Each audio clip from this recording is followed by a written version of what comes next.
Hello, welcome back to a new video on leasing module.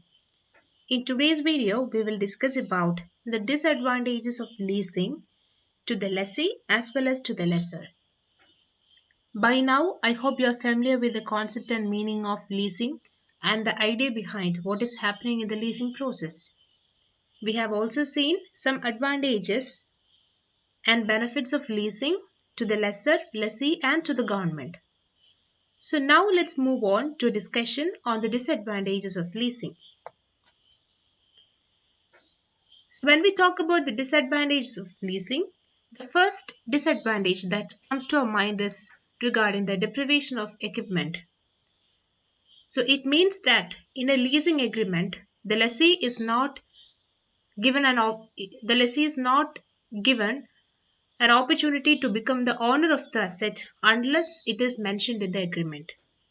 So if the agreement of leasing contains a provision or a point regarding purchase option only, the lessee will become the owner of the asset. In other cases, he cannot become the owner of the asset. Secondly, it deals with the consequences of default. So at the time of termination of lease, or in case of default of installment payment, may have to terminate the lease, the lessor may take over the property at his own will. That means in the case of financial lease, the lessee need to pay additional charges for damages and accelerated rental payments. So if in case the lessee makes a default in the installment payment, then it comes to termination of the lease or the lease agreement will come to an end.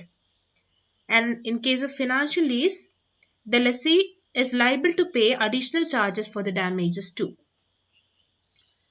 Thirdly, inadequate protection against loss. So this point will be discussed from two aspects. One is regarding financial lease and another is regarding the operating lease. So in case of financial lease, the lessee is not entitled to the same protection of express or implied warranties that would be available to the purchaser. So the lessee will not get the protection of any warranties. But at the same time, in case of operating lease, this particular disadvantage is minimized. That means it is minimized with a lessor's responsibility towards the maintenance of property.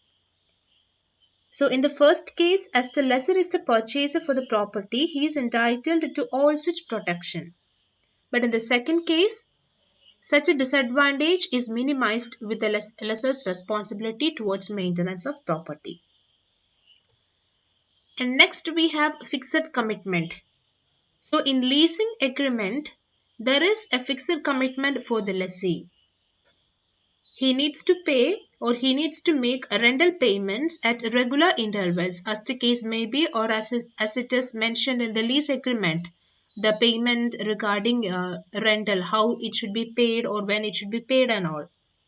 So the lessee in a financial lease is normally required to make an absolute and unconditional commitment to pay the rent despite of any loss, destruction or defects in the property. So whatever be the situation or whatever be the case regarding his situation or his position, he needs to make that payment. And in all the circumstances, the rental payment is done. Okay. Then we have the next disadvantage, that is the loss of terminal value.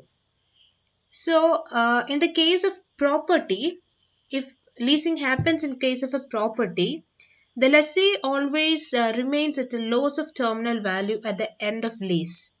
That is because as a result of the inflation and also as a result of the improvements done by the lessee, the inflation may cause an increase in value of that particular property or the appreciation of land happens. Okay. So appreciation of land and increases in value caused by inflation as well as the improvements done by the lessee, these will not provide any terminal benefit to the lessee at the end of the particular leasing agreement. Thus, he faces a loss of terminal value.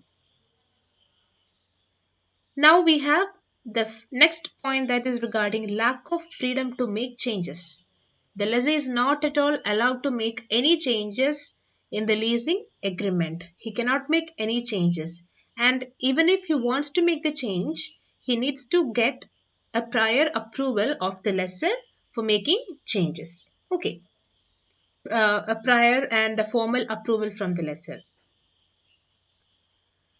And another important point to be noted here is regarding the interest cost. So here, in case of leasing, the cost of leasing is higher than that of the cost of debt. So earlier in one of our discussions, we pointed out that it is an alternative to debt financing. Even though it is an alternative to the debt financing, the cost of leasing is higher than the cost of debt. And also the charges for inventory cost, overhead cost, and the risk of obsolescence. Everything exists, and all these costs are passed on to the lessee. Next, we have unsuitable for project finance. So, in case the particular person or the particular lessee is starting a new business, or he is an entrepreneur and he is into a new business, leasing is not a suitable mode of project finance, because the rentals are payable soon after entering into the lease agreement. So if a new project is starting, it means that we cannot expect a return or a profit. We cannot expect that particular business to make profit within a short period of time. So there is a gestation period. Okay, after that particular gestation period only the profit making will be started. So in case of leasing, in case of project finance, leasing is not a suitable mode, or in case of financing a project. So, however, in new projects, cash generations may start only after a fairly long gestation period. So, borrowing allows long gestation period for repayment. Okay. Now, there is no special consideration in case of leasing. That means, in case of debt finance, the interest rates can be given at a concessional rates for setting up projects in backward areas, in selected backward areas. But in case of leasing, these concessions are not available on leased equipment. That is another disadvantage. And there also exist heavy penalties in case of any default. That means in case of, if it is in the case of financial lease, the lessee cannot terminate the contract at his will except by paying the heavy penalties. So he need to pay heavy penalties at the time of terminating. And so if he wills so, the payment of heavy penalties will be a requirement here. And the last one, we have the tax benefits challengeable. So earlier when we discussed about the concept of leasing, we discussed that there exists a tax benefit for both the lessor and the lessee. But this tax benefit is a challengeable one. That means the tax benefit will be challenged when the lessee is given an option to purchase at other than the interest value at the time of purchase. And some leases are ignored for tax purpose also at times. So earlier the lessee was required to pay sales tax twice, but now it is not the case. But still, this tax benefit pose a challenge to the lessee at the time of leasing agreement, because as I mentioned, the lessee is given, so when the lessee is given an option to purchase at other than interest value at the time of purchase, the his tax benefit will be challenged. So these are the disadvantages regarding leasing agreement, which gives us an idea about what all things will be considered, or which all factors will be considered while learning the concept of leasing. We'll meet in another video on next day. Thank you.